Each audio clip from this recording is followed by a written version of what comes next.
Hello friends, stock तक में आपका स्वागत है।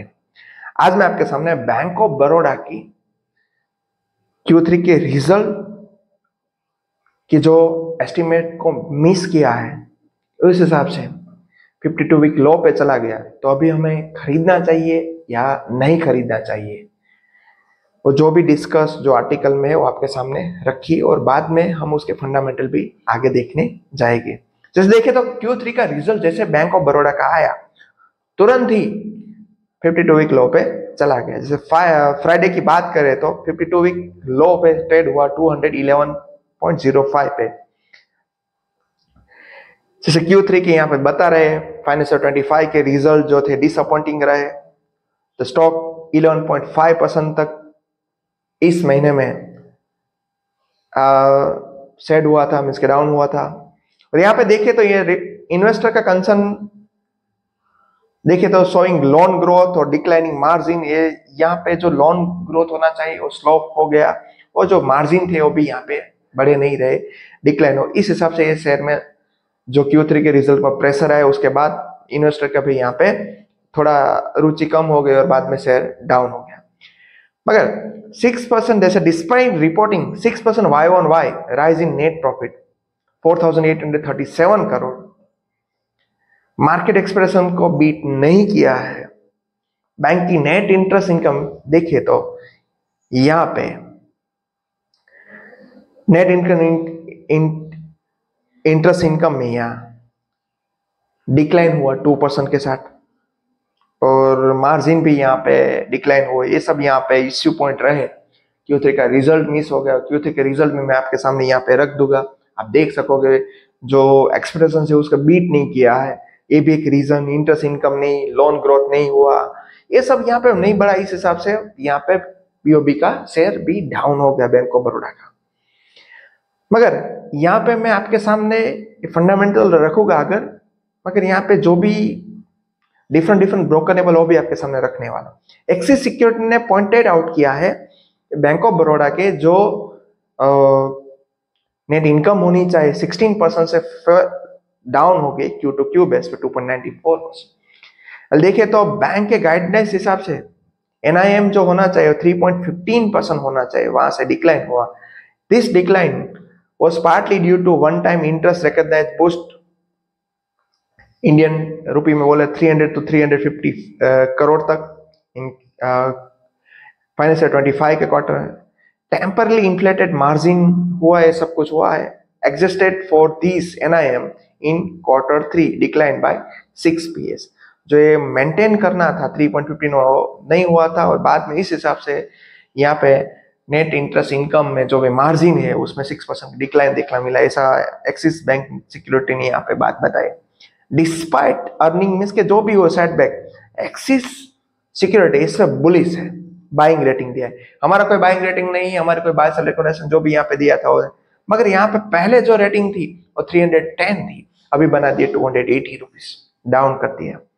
हाउएवर मोतीलाल ओसवाल ने यहाँ पे डाउन रेटिंग की है due to limited growth trigger, ऐसा दिख रहा है उसको। ब्रोकर एस्टिमेट कर रहे हैं return on investment, return on asset 1.05 रह सकती है, return on equity 15%, and sustain pressure on margin due to high credit deposit ratio 82.7%, raising bulk deposit, revise target rate. इस सबसे ऐसा लग रहा है कि भाई जो भी टारगेट था ना, डाउनग्रेड करके बना दिया 250 रुपीज का।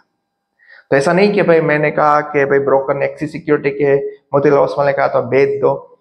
ये तो कई प्रॉब्लम टेम्पररी होती, कई प्रॉब्लम परमानेंट होती, तो हमें देखना चाहिए। ये सब आपके लिए सामने इसलिए तो एनालिसिस रखे।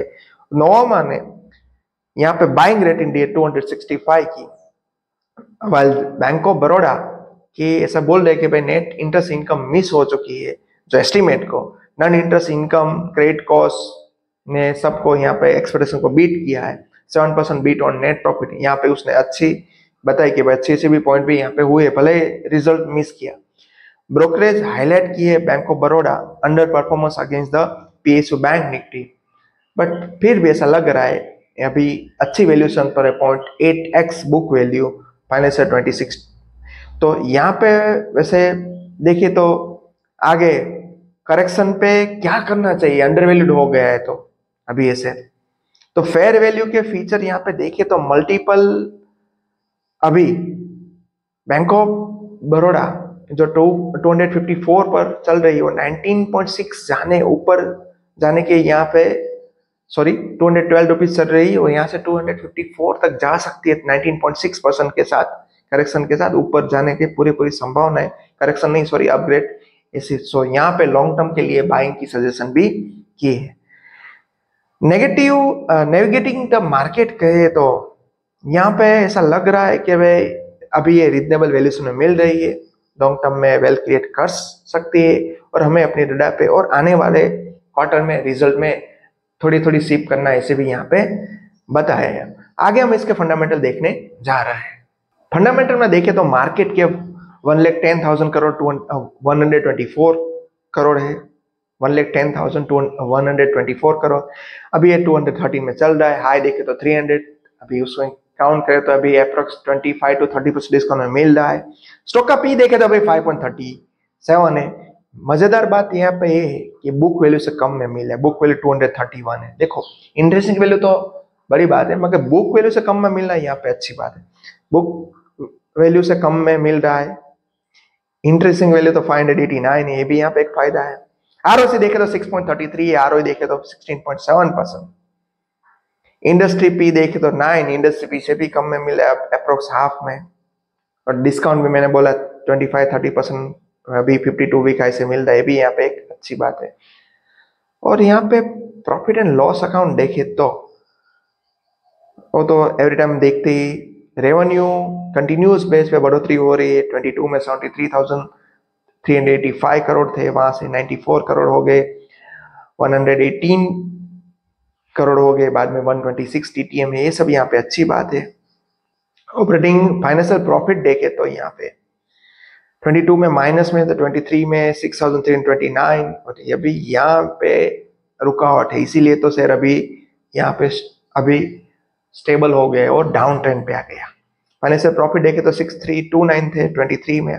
24 में देखे तो 4,102 करोड़, अभी टीटीएम बता 3,814 करोड़। तो अभी भी थोड़ी करेक्शन के ऐसा लग रहा है कि आने के चांसेस रहेंगे। और जैसे फाइनेंसिंग मार्जिन देखे तो पहले 7% अभी 3%, ये भी यहाँ पे आगे जैसे डिस्कस की, ये भी कोई ना कोई यहाँ पे रीजन रहा है। मगर यहाँ पे 10 ईयर की सेल्स ग्रोथ है 11%, 5 ईयर की सेल्स ग्रोथ है 17%, 3 ईयर की 17%, टीटीएम देखे तो 11%।